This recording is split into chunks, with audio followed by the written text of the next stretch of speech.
Hello, everybody. Welcome to another episode of One Up Gaming.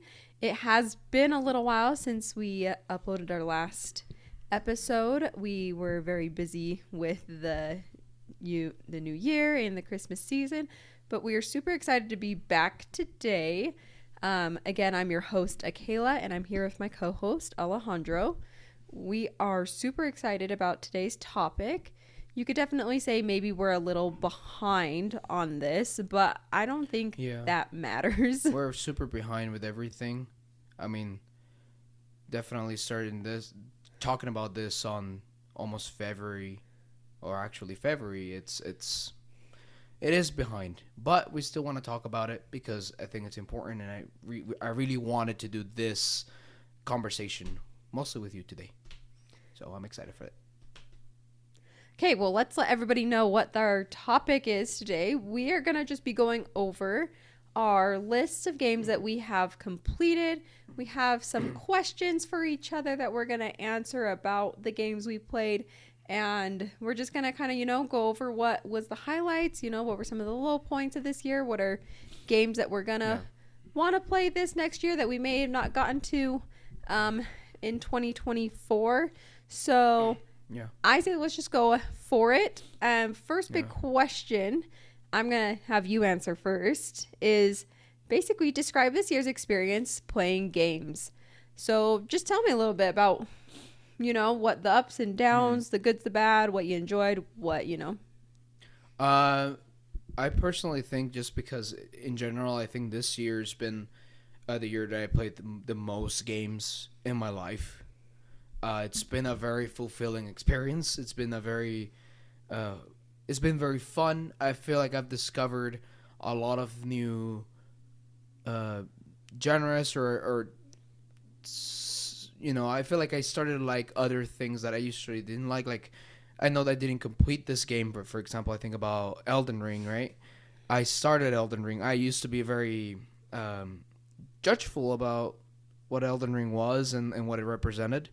And I started playing it, and I'm like, this game, I get why people like it, and I love it now. I want to finish it. It's one of the top ones I want to finish this year. And, I finished, for example, Lies of P. Same thing for the same purpose. It's like, I love this genre now. And, I think just trying to discover all these other games that as much as, that I had that I judged them for some reason, even though I never played them, just because of how they look like. Like, another example could be Final Fantasy, and now it's like one of my favorite games. I played Final Fantasy VII Remake, Final Fantasy VII Rebirth, and it was just a great experience. Like, Rebirth, I played it, I finished it, played it 120 hours, almost completed all the quests. Like, I'm pretty sure probably didn't finish like the last map that was able to do quest or so, but yeah, it's been such a good year. There has been some downs, some disappointments that we'll probably mention in the rest of the podcast, but I think overall it's been a good year for me. Cool. I've enjoyed it. Cool. Yeah. So for me, this year was actually kind of an interesting year. So up until this year, I actually wouldn't have considered myself a serious gamer. I gamed for fun on occasion, but it wasn't anything super serious. I started out this year actually playing a lot of small indie titles because I had a goal of trying to just learn and get some research for what kind of is a good benchmark for someone like me if I wanted to do like solo indie game development. And so I was playing a lot of these games that were made by 1, 2, 3 people to like figure out like, what's a manageable project size for me. And then as we got closer to the middle, towards the end of the year, I got a little more serious into it as me and Alejandro here started talking about starting up this podcast. And, we were trying to prepare and play a lot of games and, I feel like this year has kind of been a crazy year because of that. I have a lot of games now on my backlog that I didn't. I feel like I have to make up for years of not being a serious gamer. Yeah. And so And you'll see, like, my list really reflects kind of this whole thing. But I mean, most of the games I played were fun. They were interesting. I think there are a lot of unique experiences Oh that yeah. are on here. So I'm excited to talk about some of those and hopefully promote some of these smaller games that people might have not heard about. Yeah, I would definitely say you as a gamer, I feel like between you and me, even though this is the year I played the most games, I feel like for you, this has been the year where you have actually found some genres that you actually enjoyed, that you also like. Um, we're judging of them. And you all of a sudden found that they're actually fun when they're made right. And so yeah, because I bet you're gonna mention one of them here. Yeah. So, first off, I thought it would be good to kind of go over how many of these games as well, like, were games that came out this year versus how many games were kind of older titles. How many do you think it was for you? How many games that I played that came out this year? This year, yeah. I'm gonna say 10. That are from this year? I think so. I want to say 10 because I'm missing a couple here that I didn't finish. Maybe 9. Yeah. Now that are older, probably around the same. So you kind of did a 50-50. Yeah. Nice. Yeah. I Oh, could okay. probably play around 20 games during the year. Probably. I think I had like Probably a little more. 7 that were from 2024, and the rest were pretty old. I think half the ones, though, from 2024 are not completed games because, like I just said, I didn't start really playing a lot more games until later in the year, especially games that are bigger and take more time to complete. Mm-hmm. So I just, haven't gone around to finishing those ones yet. Yeah. So I kind of just counted what the list of completed are, and actually there were like 13 older games. So I probably play around 25 games total. nice. Yeah. Okay. That kind of leads us into the next question. Which of these games that we're talking about that you started that you really enjoyed, but you are planning on trying to finish this year in 2025? Well, I think the first on my list is Metal Gear Solid. I technically started it on the last, like, December. Like, on December. And I think I'm halfway through the game, and I really want to finish that game. Another game would be Elden Ring. I definitely want to finish that. Black Myth Wukong would be another one that I have to finish. Because same thing. I got, I think, chapter 4, like right at the end of chapter 4, and that's where I dropped it because there was like other stuff to play with. Like there was Astrobot. There was more games that were coming. That was like Silent Hill 2. Yeah, like I remember that part of the year was hectic with how many good games came out, and I was like, okay, I gotta drop Wukong right now, mostly because it's hard and it's gonna take time. Other games that I started to play, I'm trying to think. Persona 3. Definitely Persona 3. Persona 3 came out right when Rebirth came out, and I was kind of playing them both at the same time. I was like alternating with which one I was playing. And at first I was like doing really good at like with both. But eventually Rebirth the story got so good and the game got so good that I was just focused on, okay, I'm just gonna finish Rebirth. Like there's just more stuff. I mean, Persona 3 is really fun too. It's just a game that it does take. It'll probably take me more time to finish. So yeah, that's probably another one that I want to finish this year for sure. That I started. I can't think of any other game. Maybe Phantom Liberty, Cyberpunk. Oh, Like the the DLC, yeah. Yeah, because I finished the main game, but I kind of started Phantom Liberty, and maybe Hades too. But I'm kind of waiting on that one to be a complete game. Yeah. I just played that the first hour and a half, and so far I could say good things about it, but I don't think that's enough time to actually give a good idea of what the game is. So I'm kind of just like, let's just wait for the large update and make it be the complete game so then I can enjoy it a little better. Yeah. Yeah. Well, I'm definitely in the same boat as you with Black Myth Wukong.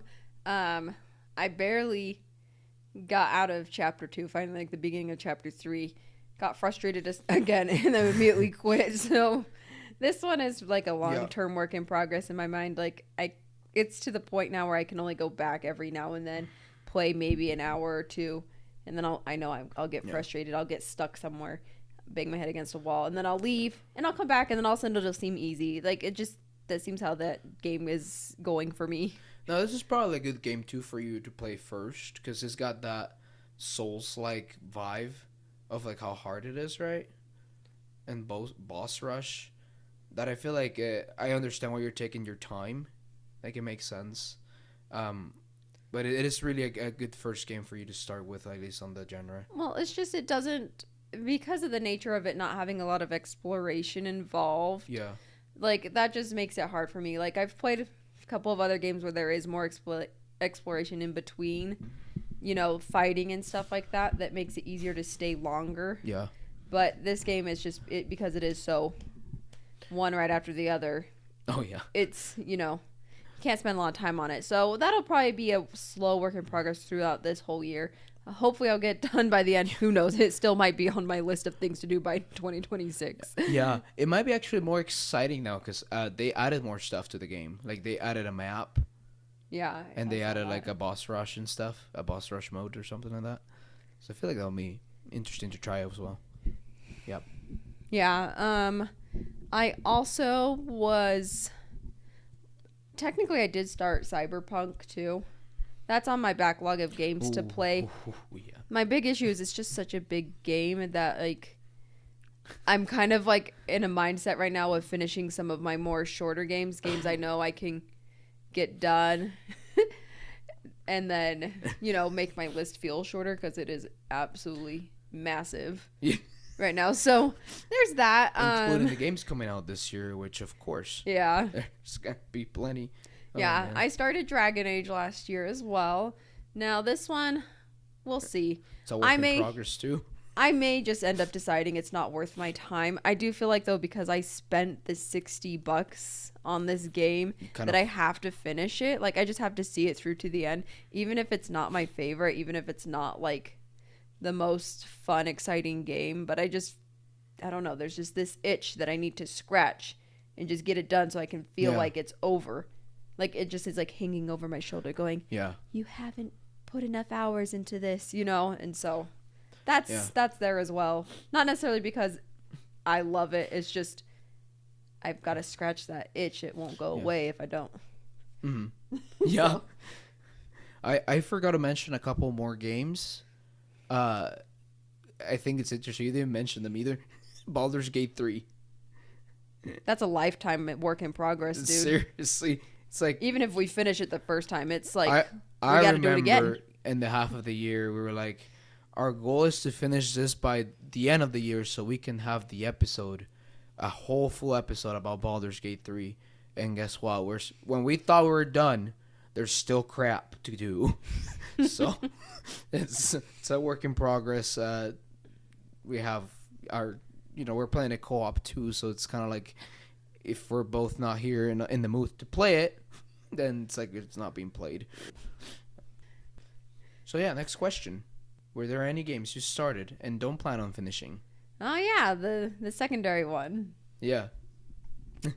I started the Cult of the Lamb this year. Mm-hmm. This last year. I feel like it was a really cute game and it was fun, and I think the concept behind it is absolutely hilarious.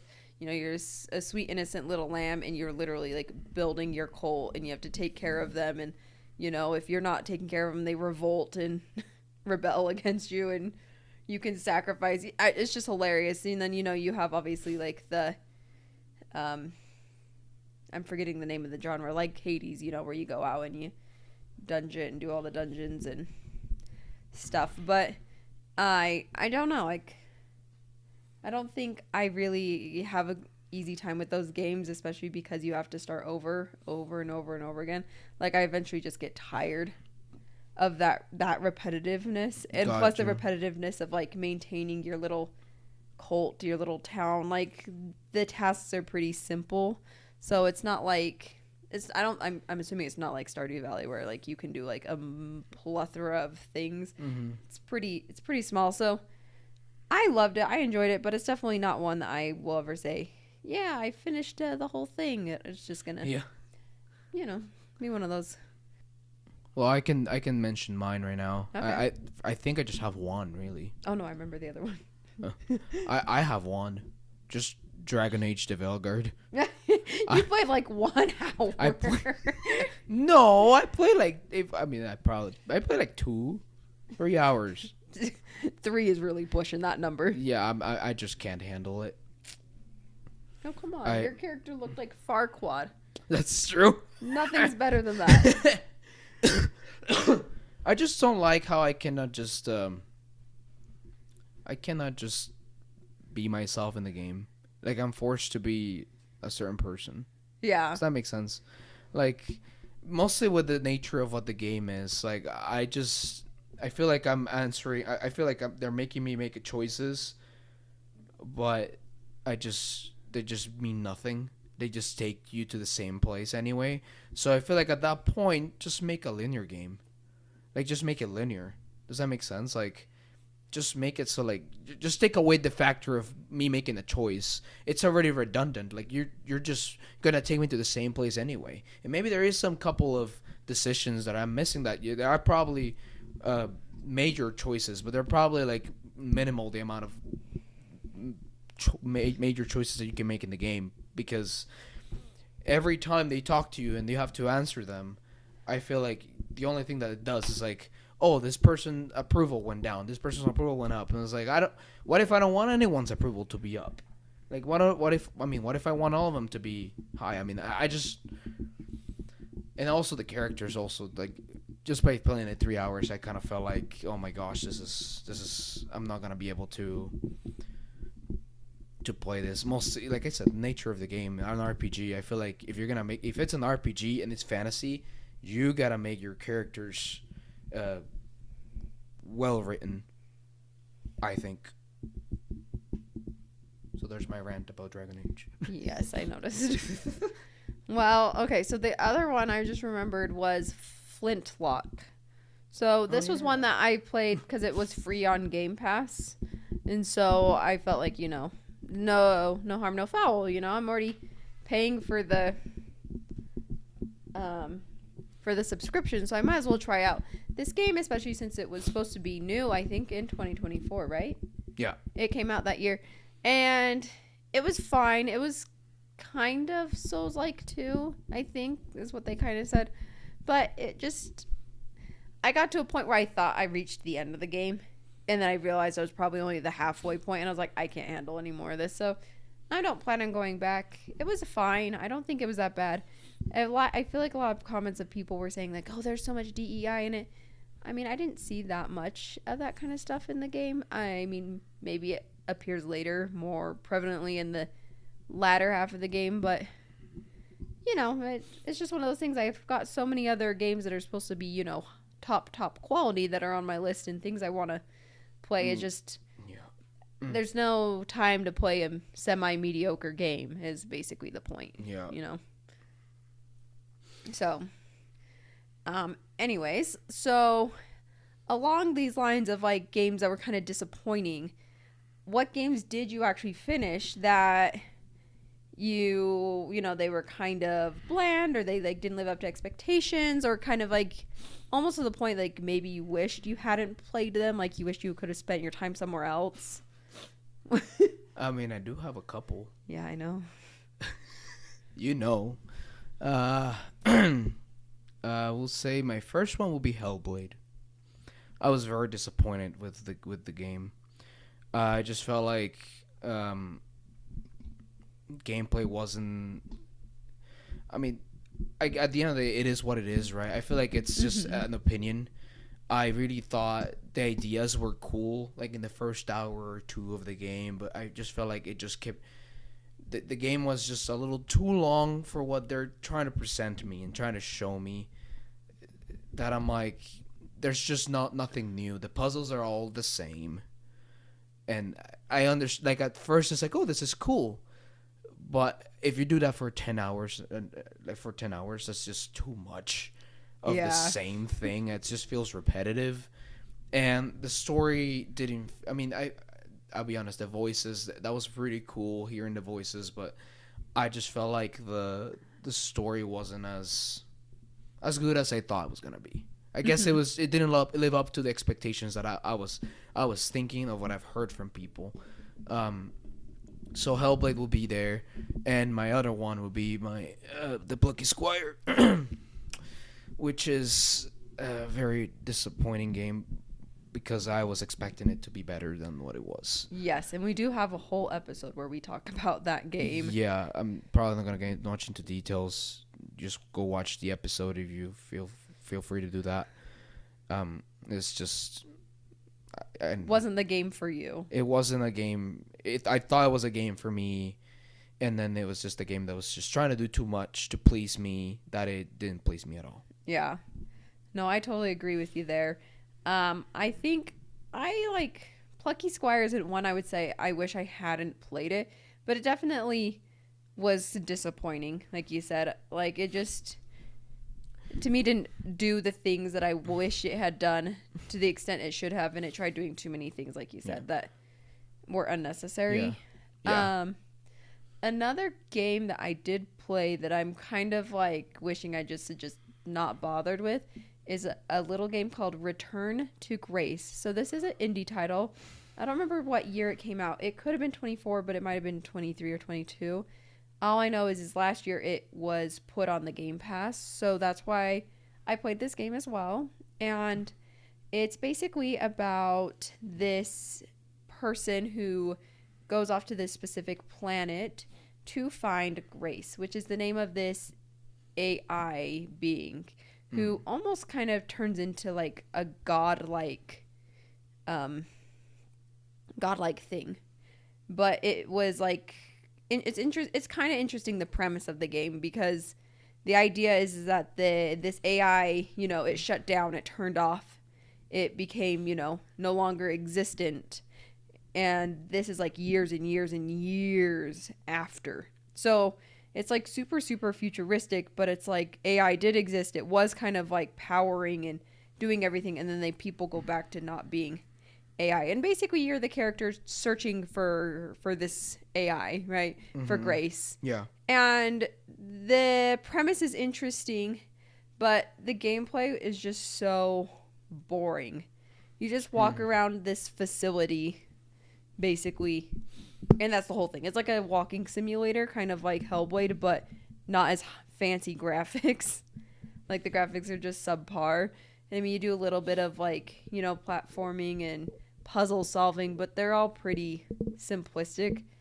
That, and then the end was kind of the end of the story wasn't very interesting. So it wasn't really my favorite. I would have been okay if I never, actually played it. But, I was doing research. I was trying to figure out what kind of game I could accomplish. And I'm going to be honest, if I were to develop a first-person game, that's probably something I would be more, able to do. That's interesting. Yeah, I know. And that's what's kind of weird is because that's interesting when you put it that way. It's like you didn't really enjoy it, but I think it's probably because of the gameplay features. Like you could probably polish that if you could. I would implement more puzzles, yeah. Because the whole point is you're trying to discover what's happening. What better way than to, put a bunch of puzzles and like riddle solving. Yeah. That just would have made more sense. Sounds like the same problem as Hellblade. Yeah. Funny thing is, like, these games are very short, and yet that's the thing. Like, they feel like it takes so long to beat because they just drag along. Yeah. Like, at least for me, that's how it felt. Yeah. Yep. Well, it's all about the story, but the story doesn't really get told to you. You're supposed to experience the story, but sometimes the story, doesn't get experienced as interesting as if it was just told, like in a movie format. So interesting. Anyways, those are really the only two. I think the rest for me, like, I've enjoyed a lot, and some of them were better than others, but like you said at the beginning, I think this year for the most part was pretty fulfilling despite, Yeah. not, for me at least, not playing a lot of big AAA games this year. So Definitely. Yeah. Let's move on. Let's go to the next question, which we have: What game do you wish you could go back and replay again as if it was the first time? That's a question I like. I mean, I like it, but at the same time, I see my list, and if I have just had to pick one, that would be hard for me. well, you can pick a couple. Okay. What about you? You go first. Me? As I make my choice. Well, here's the thing. First one I would say is Return of the Obra Dinn. Okay. Because I just, it's a one-time experience, and it was so cool, like, having to puzzle together everything based off of, like, like, these different scenes, and looking at, like, the different people and trying to figure out who's who and who did what and where. And, it's like playing Clue, but way better. And so there's not a lot of games out there like this. So I feel like we could do it again, and we kind of ended up doing it together, and that was just such a cool experience. I would love to be able to do that again, but obviously if we did, with the knowledge we have now, it would be 10 times faster. Now, That's saying you remember. Well, maybe now in 5 years we can play it again, because I will have definitely forgotten by then. I mean, that's definitely an opposite of what the other game you just described, like Return to Grace is. Mm-hmm. Because Return of the Obra Dinn is literally a walking simulator. Like, you're just walking, you're just observing. That's pretty much the gameplay. You're observing, and then going through all these books where you have to find who's who, right? Yeah, but because of the puzzle solving and the nature of them not giving you any major clues about anything, like, you literally do feel like you're a detective trying to, like, piece together these crime scenes almost. There's no hand holding at all, and that's what makes it fun. Yeah, exactly. And the art style, because it's something you don't really see anywhere else. Yeah, and in some cases it does feels like find Waldo, or where's Waldo kind of thing too, because of the art style, right? Yeah, because it's all like black and white, and like the faces are very hard to see and like find who's who. Yeah, there were a couple instances where I'm like, I'm actually not sure what happened. It doesn't make any sense. And there's like a big poster where there's like all the people in the ship. Yeah, that's how it feels like. Where's Waldo? Because then you're like, where is this guy? Who is he? Who is he with? So, is there another one for you? Yeah, there is also. I mean. I would love to be able to play. No. I mean, like, these ones are like not like my top games. Right. But like definitely like Astrobot. I think it would be fun to be able to go back. I love these like simple 3D platformers. So, for me, I don't enjoy going back and doing it again because I already remember, all the platforming, and especially because that one's so simple. I don't think I could, but like it would be fun to just be able to do that again for the first time, just because it's just so relaxing and just entertaining. I feel the same way about the game I played, A Little to the Left. It's just basically like organization puzzles. I knew you were gonna mention that game. I love that game. She loves it because there's about cats. Well, I'm working on my daily tidies and to get the highest ranking of like achievements, you have to do 100 daily tidies. I'm almost there, man. But the thing is now I'm to the point where those daily tidies are repetitive, so it's just more about like the consistency than like actually like figuring it out. But like the first time, it's basically a chore. It's like, yeah, it's like the organizer's dream game, and I love organizing, so it was so fun. Unpacking game. Oh, that one too, but I don't know. A Little to the Left was better because it was more puzzly. Unpacking was just more like pure organizing. That one was just pure peace for you. Peace until something didn't fit in a spot I wanted it to fit, and I'd be like, angry. Frustration. So, but yeah, those are kind of some of the ones I would like to, play again without remembering what it was like. Fun. Well, for me, it's a hard pick.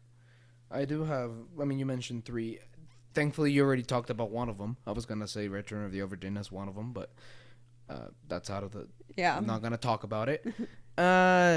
First of all, I will say Animal Well. I knew you were going to say that one. If you didn't play Animal Well, it's just a little Metroidvania where you don't have weapons or anything, and everything, all the animals in this world, not all of them, but some of them are there to get you. They're there to kill you.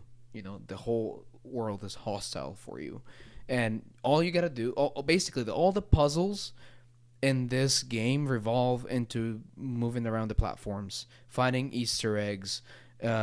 You find household items, and literally all these puzzles revolve into like using a slinky, using a frisbee, using trying to remember bubbles, and just learning how to do those things, and discovering all the secrets.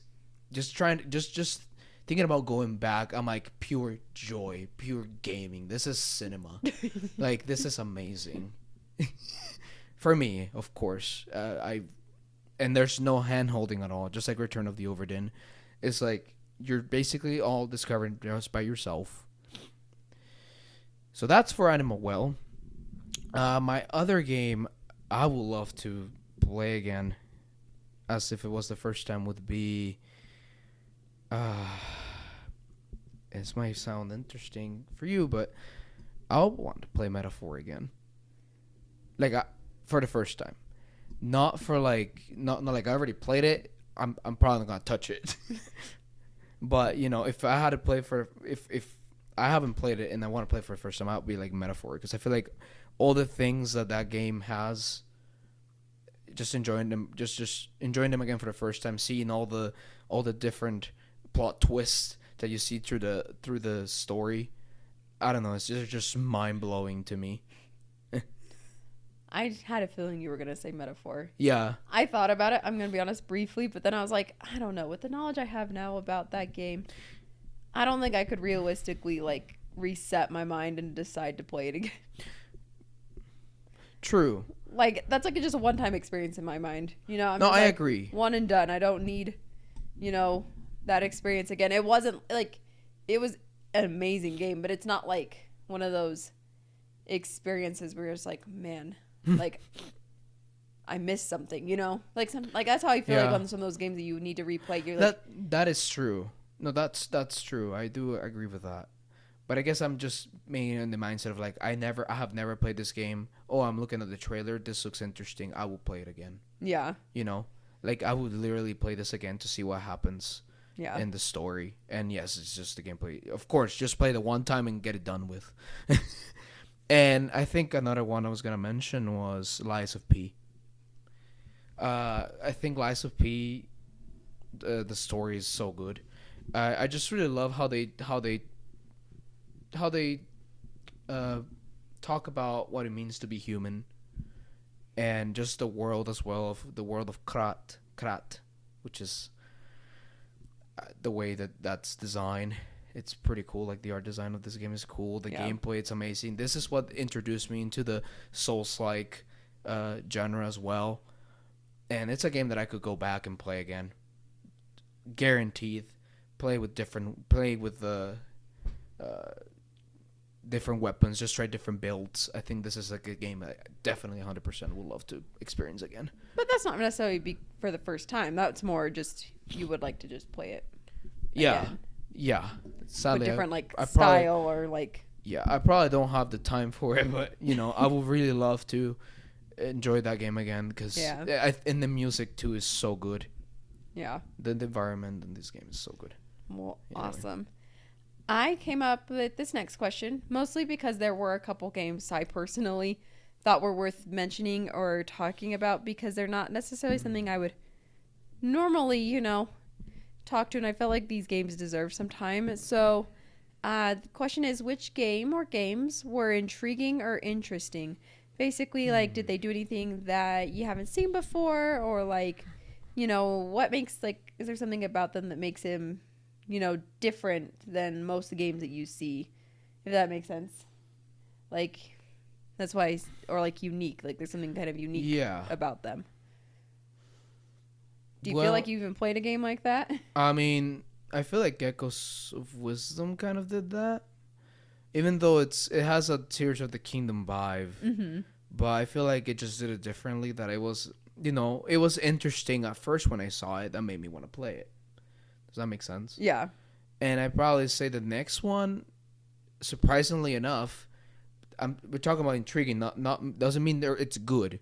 They were just intrigued. It's just intriguing, and I'm gonna say the Plucky Squire because I really thought their mechanics that they were showing, and this is what draw me into playing the game is like, it's because I thought, oh, they're gonna be using all these mechanics, and they're gonna be like, I was expecting them to go very deep into them and try to, not just one time and go done kind of thing, or have some things that like not very well polished.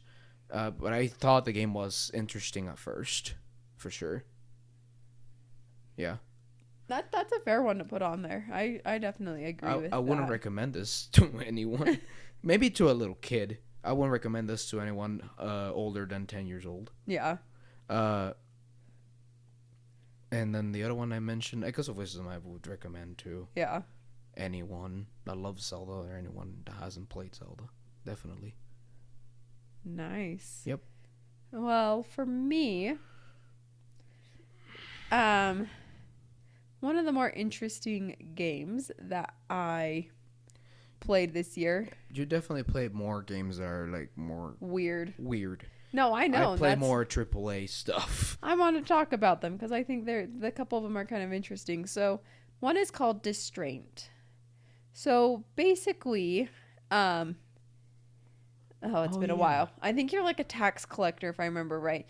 And basically, you have to go collect people and like tell people that they have to move out of their house and like foreclosures because they weren't paying for stuff, right? And so basically it's about your story, and it's kind of dark and creepy, and you have to like make these decisions, and it's just like, it's super short, but it was so interesting and kind of scary too, like, and it's 2D, it's like a pixel game, and all you do is just like walk down these hallways usually, or outside, and there's a little bit of puzzle solving. But like, what just made it so intriguing was like the way it presented the story and the situation, and like how they created this horror. Like, so I think it's, it would be worth checking out maybe for some people. Yeah, that's I fair. don't think it's like a for everybody kind of game, but it's so short that like, and it's cheap on Steam. It's not like you're going to spend like more than $1, I'm pretty sure. Yeah. So I thought that one was really interesting. Another one was this little game called Scene. It's not, let's put it this way, it's not the most genius game, and it definitely looks like it was like a student project game probably. But the thing about it that was interesting is it basically deals with themes of abuse. Yeah, you told me about that, and I should play it. Yeah, and like overcoming that in, it's just like a little side-scrolling platforming game. You're this little boy who's, quite frankly, I don't know where you are, but because it's silent. The whole game's silent. There's no dialogue, nothing. There's no music? No, there's music, but like, okay. like there's no like storytelling like that gives you anything directly. It just gives you, like these very like impressive like moments where you're getting like chased down by someone, you're getting kicked by them, and they're like verbally abusing you, and you have to like cover your ears to stop the verbal abuse so they don't hurt you, Oh, that's and then eventually you learn to like stand up for yourself, and it's like, it's not an incredible game, but I just think like the idea behind it was so cool, and if like that was something that could just be taken further and developed into a full game, I think it would be awesome to, an awesome thing out there. That sounds interesting. How long is this game? It's only a couple hours to get through. Yeah, it's super short as well. Like I said, most of these games I played because they were short. Yeah. So those are the two that were like interesting and like intriguing in like weird ways. Like they weren't like stereotypically games I would choose, but I thought that they, Yeah. That's. that they had some cool little things about them.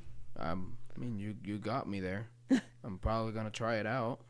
Definitely. Especially Distraint. That one was better than the other one, but I think it's just because it feels like a more polished game. Yeah. The other one, I was like, yeah, this is something I could have easily done too. Like all the, all the artwork is like plain simple shapes. Yeah. So it's not like, they tried hard there. But anyways. Yeah, you definitely played more of the interesting games. Because I think another one I was gonna mention was Balatro. It's like something but it's like a concept I've kind of seen before, but like in just different kind of formats. It's like Balatro is just like the other thing that made it interesting is the roguelite concept with poker. Yeah. And just having the jokers be like the main the main thing that makes you progress through the game. No, yeah, I would definitely agree and on that. Car builder kind of thing, I just feel like Balatro in itself, the idea is pretty unique, even though like the idea of using poker and just cards and using all these other mechanics that we have already seen, right? But it's just interesting seeing it with just cards.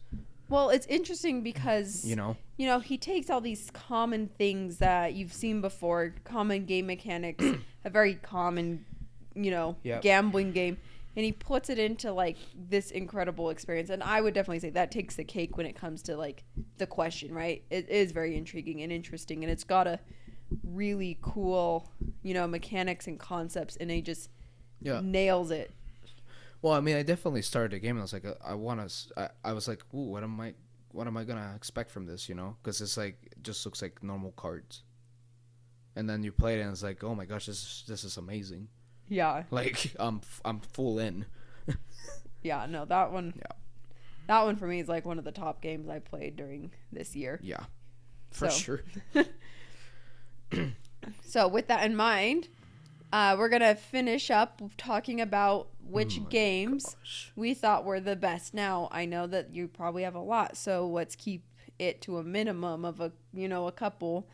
Basically, just we want to hear what made them so good, the favorite parts of these games, and your recommendation. My favorite games. 2 games. Top 2, basically. Yeah. Oh my gosh.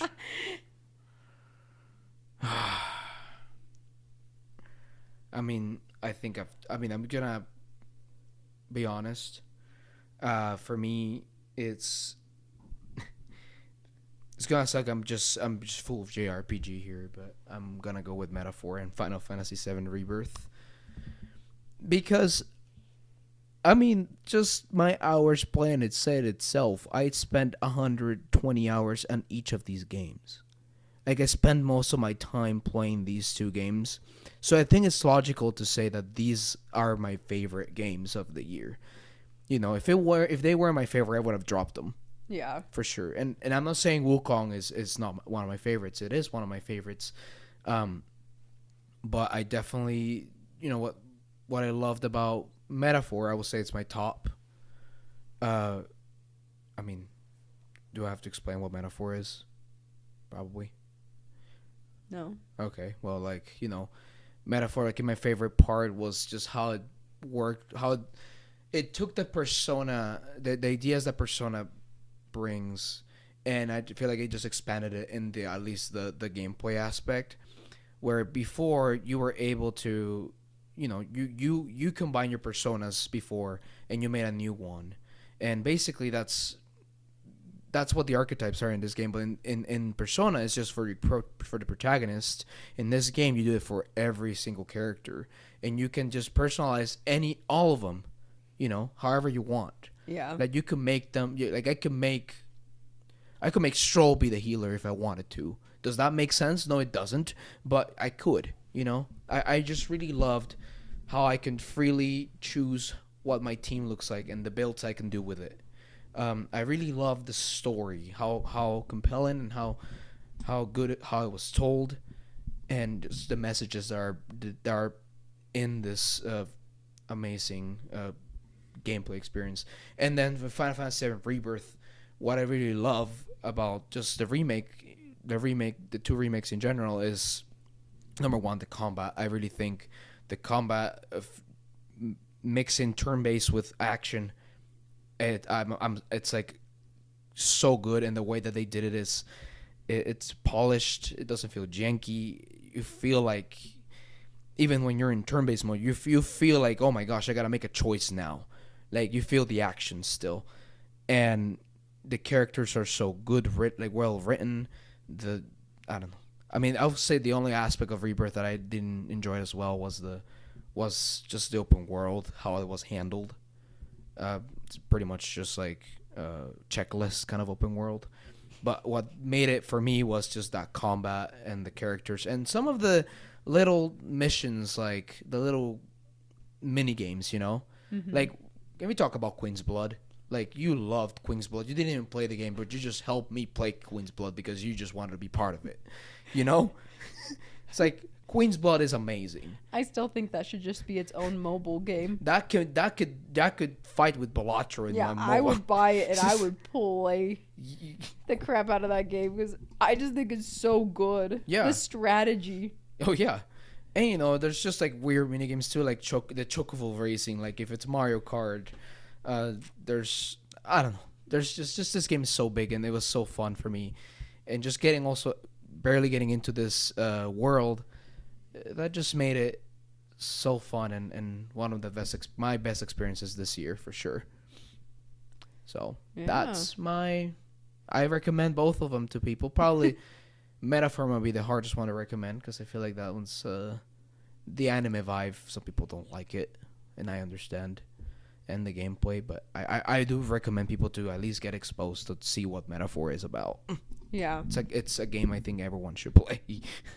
For sure. I agree. I think one of my favorite games was Metaphor this year. Yeah, can you give some background about that? Well, the thing is I've never played a JRPG before. Mm-hmm. Okay, I thought turn-based was the dumbest concept ever for a video game. The only point of reference I did have for these kinds of games was Pokemon. And of course you thought it was dumb. And I thought Pokemon was absolutely ridiculously stupid. Like, why do I have to fight every stupid monster that I run into in the grass? I just want to walk around. Like, that's how I feel. But the thing about Metaphor, that my favorite thing about that was the idea that you have the ability to just do a normal combat with low-leveled enemies. You don't have to do turn-based every single time, which for me makes me worried about playing some of the other JRPGs like Persona, because I'm worried I'm just going to be so pissed off when I have to do turn-based every time. But that's the thing, is you can always skip them. Like, you can just walk past them. Yeah, but then you don't get the XP. But then the thing that goes along with that made it so great is it gave you a really, really, really incredible sense of progression. Oh yeah. Because like they did it so well where they gave you tougher enemies and higher leveled, versions of even the same type of enemy, right? But they looked a little different. Like they had a different color, so you knew they were a harder version of the other one, But you would, you could easily take down the ones that you're higher level than them. You surpassed their level, and you could watch that progression. And it was always cool going into a new dungeon and being like, oh no, there's this enemy, and then all of a sudden you're just mowing them down, and you're like, oh, thank heavens, Yeah. And then there's a different type of enemy usually in those new dungeons that are harder that you do have to do turn-based with. But I found that so fun, and it made the turn-based, feel worthwhile, because when it was turn-based, I was like, man, this is going to be, slightly tougher. And then I feel like all the different types of actions you can do in your turn are so cool. And oh yeah. Like, and I felt like it was fast. Like even some of those enemies that were just barely outside of your level, you go into turn base, you do the one move, and then they're like, they're burnt chicken now, right? Yeah. So like, That's what makes these games so fun, because yeah, they're fast. I didn't feel like I was spending hours and hours on every single boss battle, and not boss battle, but like every single Battle. fight. Yeah. And so I enjoyed it. I feel like, at least for me, when I spent a lot of time with the battle, is most of the reasons because I was in hard mode. But not just that, it's when they hit you first, right? Mm-hmm. Yeah. So I feel like that's that sense of reward, like risk versus reward kind of thing, right? Yeah. Risk and reward is like you go and hit it, because you could just push Y, right? Just squat and just do a normal thing. But things like the reward from like hitting them and stunning them is like you get to start, and they're stunned, right? So you get another turn after. Mm-hmm. So yeah, is there another favorite for you, or is that just No, I also had Hogwarts Legacy. Oh, Yeah. this is a rant, people. It's not a rant, but Hogwarts Legacy is an incredible game. Now, I do know, and I'm fully aware of the couple of issues, mostly from the open world being ginormous and having a lot of the repetitive same things to do within it. I think if it didn't have as much of that repetitiveness in the open world, I could have easily spent over 100 hours in this game. But because I finished all the main quest stuff, and I finished a fair amount of, side quest things, I just, got bored of some of those other ones. So I only got to about maybe 50 or 60 hours of this game. But, oh my goodness. That's still a lot of hours. Like, nothing is going to make you feel like you are living in the world of Harry Potter like this game. Like, literally, the castle of Hogwarts is so cool. And I just remember running around the castle. And at first, I was so overwhelmed because I'd get lost all the time.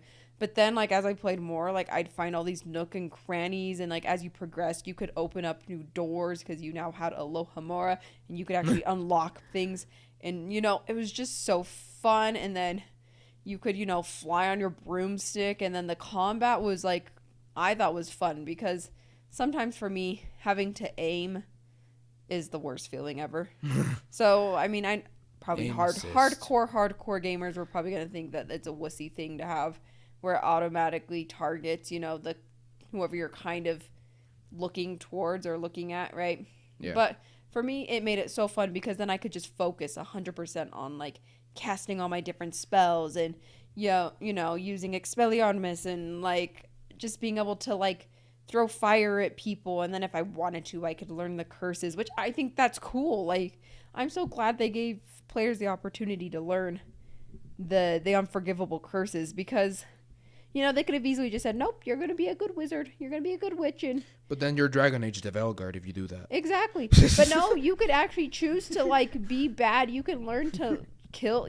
I'm pretty sure you can kill people. I didn't make that choice because I'm a good person at heart, so I didn't have it in me to do that. Yeah.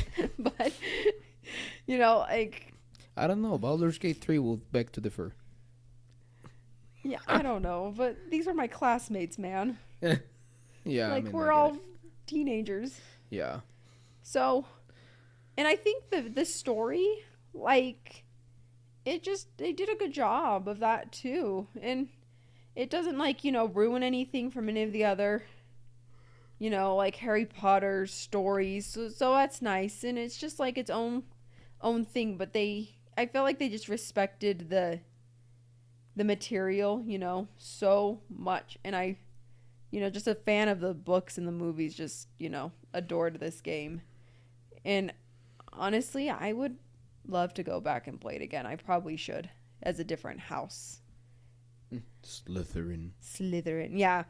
So, anyways, that was probably one of the best ones I played this year. Metaphor. Obviously, there are a couple of other ones that are, like, pretty close under those. Yeah, same. Like, obviously, Balatro would be up there, like we mentioned. I actually think Astrobot could have been easily up there. Yeah, I think for me, I will have Lies of P on third place. Yeah. Probably Astrobot, then Anima Whale, and then so on. Yeah. So on. So, Yeah. I would say was a really good year. I'm excited for 2025 because I definitely think there's going to be even more games on this list, and there are games that still need to be finished from previous years, and 2025 is looking up to have some good games coming out. So we're excited to be talking about those as well. Gosh. Yeah. With that bonus question, what are you most excited to play though for 2025? I mean, I have a list. I have a big backlog. Nope, number one, the top game. The one game that you are like, I am going to finish this no matter what. It can be new, old, whatever. I mean, most people will say GTA 6, right? But they don't even know if this is going to come out this year. So I'm going to say Doom the Dark Ages. Oh. Yeah. I mean, it's probably just a FOMO, right? It's like I have a big backlog of games that I'm like, oh, I can't wait to play this, right? But I look at Doom the Dark Ages. After playing Doom 2016, I'm like, this is amazing. This is so cool. I can't wait.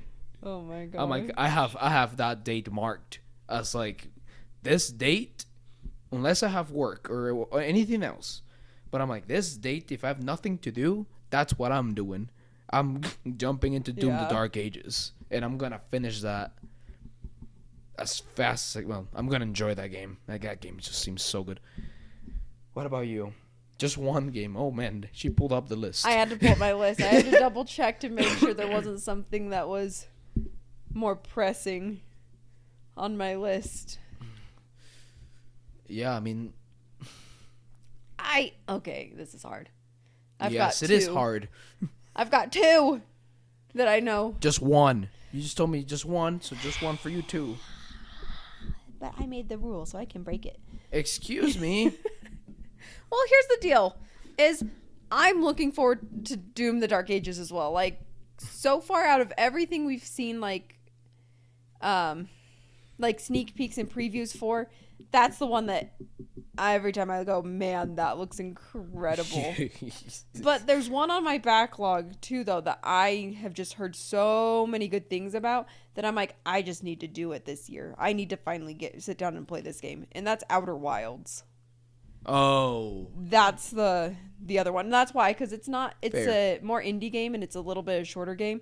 So that's why I wanted the two, because I've got my big, AAA incredible experience. But I just know like Outer Wilds is supposed to be amazing, and I just like need to get it done this year. And I'm excited because, I've just been putting it off, and I'm like, okay, no more. Gotta do it. Gotta play it, Yeah, I have to do it now. Gotta jump in and do it, Yeah. It's pretty much. I'm starting to feel that a little bit like that too, though, about like Elden Ring.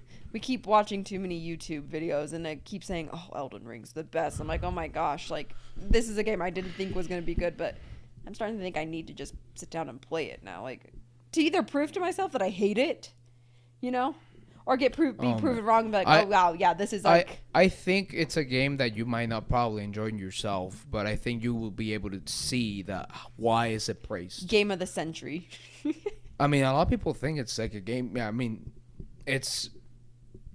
I wouldn't say... I think this is a conversation from a different podcast, right? Game of the generation.